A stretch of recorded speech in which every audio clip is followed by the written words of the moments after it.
নৌকা ধানের শীষ, দুই সাপের একই বিষ। আমি বলেছিলাম, আজকেও বলি, এই স্লোগান যে যেখানে দিবে, ধরে হাতের কাছে দা, কুড়াল, চাকু যা থাকবে, ধরে কেটে ওর জিব্বা কেটে কালো কুত্তাতে খাওয়াই দেন, মামলা হলে আমার নামে হবে। এত বড় সাহস! নৌকা আর ধানের শীষ, দুই সাপের একই বিষ।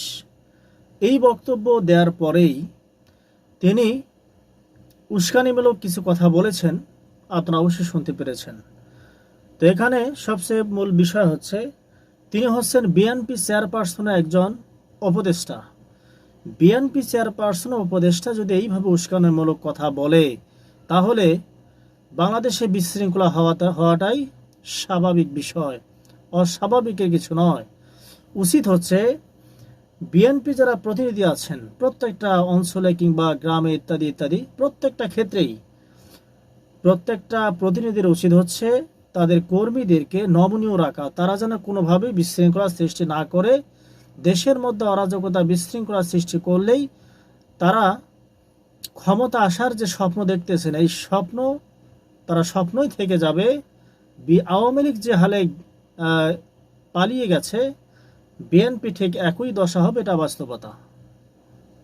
আমি বলছি না তাদের আচার ব্যবহার আপনারা ইতিমধ্যেই শুনেছেন, দেখেছেন, চাঁদাবাজি হচ্ছে ইত্যাদি, বিভিন্ন জায়গায় চাঁদাবাজি তারা ঠিক মতো করতে না পারায় অনেককে হত্যা পর্যন্ত করা হচ্ছে, আমরা দেখতেছি। তো আসলে বিএনপি, আগের বিএনপি নেই, বর্তমান যারা বিএনপি করতেছেন এরা অরিজিনাল বিএনপি হতে পারে না। কারণ তারা যে ছোটখাটো বিষয়কে কেন্দ্র করে অরাজকতা, বিশৃঙ্খলা ইত্যাদি ইত্যাদি সব কিছু করতেছে, বরঞ্চ বিএনপিরই ক্ষতি হচ্ছে। তারেক রহমান বারবার নিষেধ করতেছেন, আপনারা সাবধান হন, আপনারা বিশৃঙ্খলা করবেন না, চাঁদাবাজি করবেন না। কিন্তু কিছু কর্মী আছেন, তারা অতি লোভে এইভাবে বিশৃঙ্খলা সৃষ্টি করে চাঁদাবাজি করতেছেন। তারা মনে করতেছেন আমরা ক্ষমতা আসছি, কিন্তু না, এইভাবে অরাজকতা বিশৃঙ্খলা করলেই অবশ্যই জামাত বাংলাদেশের মধ্যে একজন সবচেয়ে বড় দল, তারা হচ্ছে ইসলামপন্থী। আমরা তো এইভাবে দেখতেছি না জামাত থেকে চাঁদাবাজি করা হয়, তাহলে আপনারা কেন করছেন? তাহলে জনগণ কাকে ভোট দেবেন?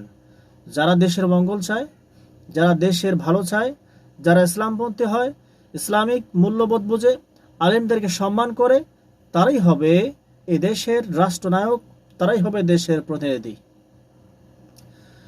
তো যাই হোক, যারা বলছিলাম, আমি বিএনপিদেরকে বলতেছি, আপনারা ক্ষমতায় যদি যেতে চান তাহলে অবশ্যই আপনাদেরকে সচেতন হতে হবে, সাবধানতা অবলম্বন করতে হবে।